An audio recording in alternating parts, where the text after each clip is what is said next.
कालच्या झालेल्या सामन्यामध्ये श्रेयस अय्यरने पुन्हा आपल्याला विचार करायला भाग पडले की तो भारताच्या व्हाईट बॉल टीमचा कॅप्टन का नाही आहे. T20 फॉर्मॅट असो किंवा ODI फॉर्मॅट असो, मागच्या 2-3 वर्षापासून तो एवढी सातत्याने कामगिरी करत आहे की मला नक्कीच वाटते की ODI टीममध्ये शुभमन गिलच्या जागी त्याला कॅप्टन करायला पाहिजे होतं आणि नुकत्याच झालेल्या T20 वर्ल्ड कपमध्ये ॲज अ प्लेयर म्हणून का होईना तो संघात नक्की असायला हवा होता. पण असो, त्याचा इम्पॅक्ट पंजाब टीमवर एवढा जबरदस्त झाला आहे की पंजाब टीमचं पुनरुज्जीवन झालेलं आहे असं म्हणायला हरकत नाही.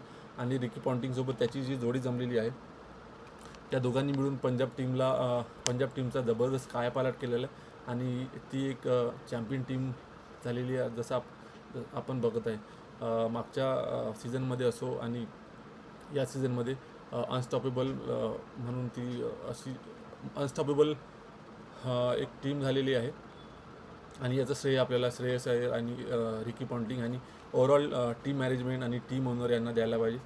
मला असं वाटते मागच्या वर्षीचा फॉर्म घेऊन RCB आणि पंजाब हे दोन्ही टीम यावर्षी कंटिन्यू करत आहे.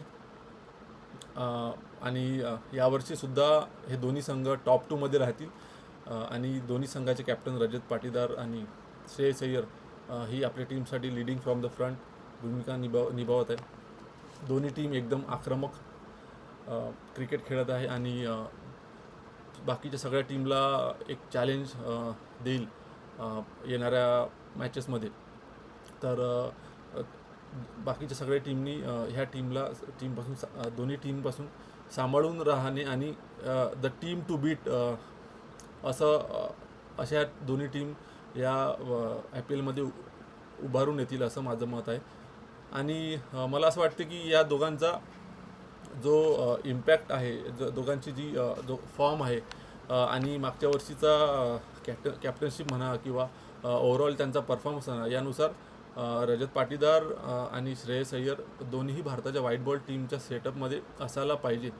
ठीक आहे, श्रेयस अय्यर ODI टीममध्ये आहे ॲज अ व्हाईस कॅप्टन म्हणून, पण रजत पाटीदारला नक्कीच इंडियन टीमच्या सेटअपमध्ये आणायला हवं. आता ते कसं करतील, कारण की भारताने नुकताच आता T20 वर्ल्ड कप लागोपाठ जिंकलेला आहे आणि ODI टीममध्ये तर जागा नाही बनेल. पण हे टीम मॅनेजमेंटची डोकेदुखी आहे.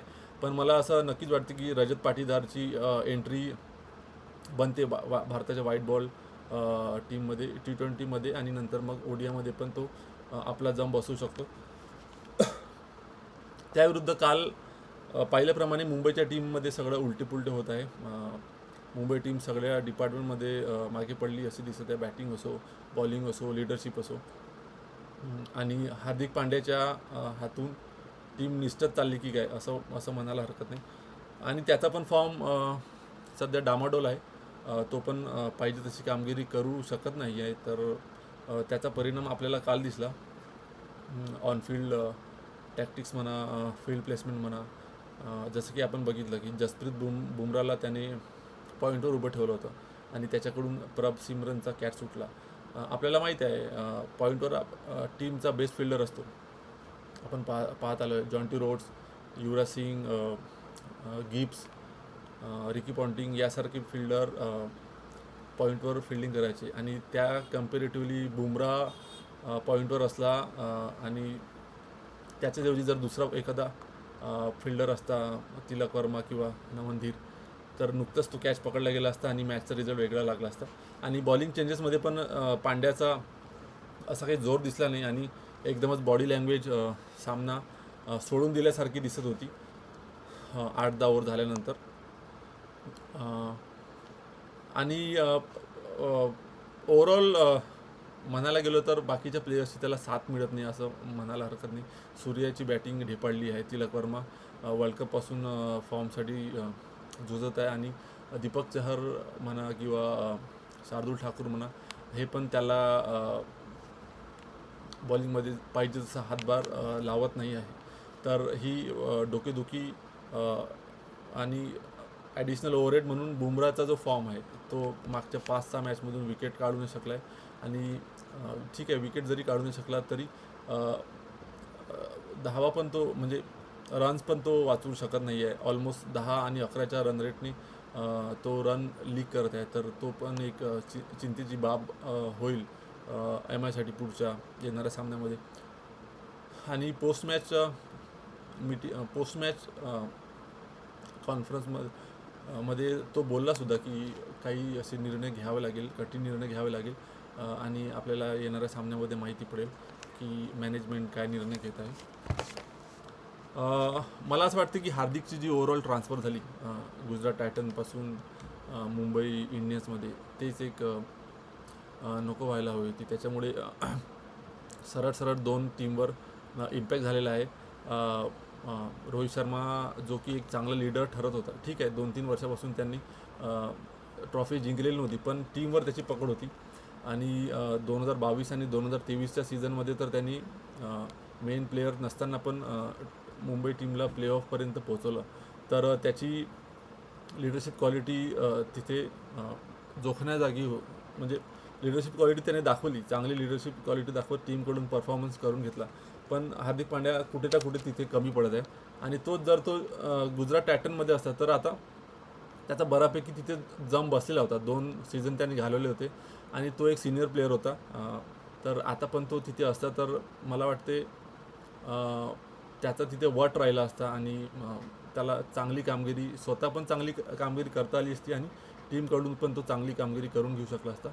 आणि मुंबई टीमचं जर रोहित शर्माच्या जागी दुसरा कोणता एखादा प्लेअर झाला असता, बुमराह असो किंवा सूर्यकुमार असो त्या हार्दिकच्या ऐवजी, तर हे चित्र वेगळं राहिलं असतं आणि टीमचं ॲटमॉस्फिअर आणि कॉम्बिनेशन आता आहे त्याच्यापेक्षा बरंच चांगलं राहिलं असतं असं मला वाटते. आणि मुंबईचा एक फॅन म्हणून थोडंसं दुःख होतं की मुंबई टीम यावर्षी पाहिजे तसा परफॉर्मन्स नाही देऊ शकत आहे. एकच मॅच त्यांनी जिंकली, पहिली मॅच कोलकाताच्या विरुद्ध, जे की यावर्षी खूपच ढिपाळलेली दिसत आहे.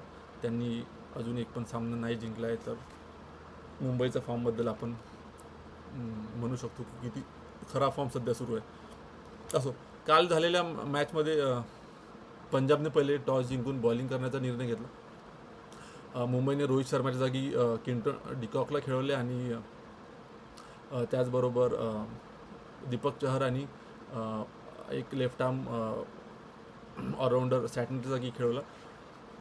क्विंटन डिकॉकने मुंबईमध्ये आपल्या मुंबईने दाखवलेल्या विश्वासाचं परतफेड केलं आणि एक दमदार सेंचुरी ठोकली. आणि त्याच्याशिवाय बाकी कोणत्याच फलंदाजाला आपला दम दाखवता आला नाही, एक्सेप्ट नमन धीर, ज्याने की एक शानदार 50 धावा केला. मुंबईच्या मॅनेजमेंटने एक चांगली गोष्ट केली की त्याला 4 नंबरवर पाठवलं आणि त्याला पण एक कॉन्फिडन्स मिळाला आणि एक चांगली धावसंख्या उभारायला मुंबईला हातभार लागला. त्यानंतर डिकॉकने शतक ठोकल्यावर पंजाबने 18, 19 आणि 20 या ओव्हरमध्ये चांगला कमबॅक केला, चांगली बॉलिंग केली. अर्शदीप असो आणि मार्को यॅन्सन असो, आणि मुंबईला 200च्या आत रोखलं. ते की मला वाटतं टर्निंग पॉईंट होता. 18 ओव्हरमध्ये हार्दिक पांड्याची कॅच आणि त्याच्यानंतर 19 आणि 20 ओव्हरमध्ये या दोन्ही लेफ्ट आर्म बॉलरची अचूक यॉर्कर बॉलिंग यांनी मुंबईला मोमेंटम प्राप्त झाले नाही शेवटच्या 2-3 ओव्हरमध्ये. आणि शेवटी त्यांना 15 ते 20 धावा कमी पडल्या.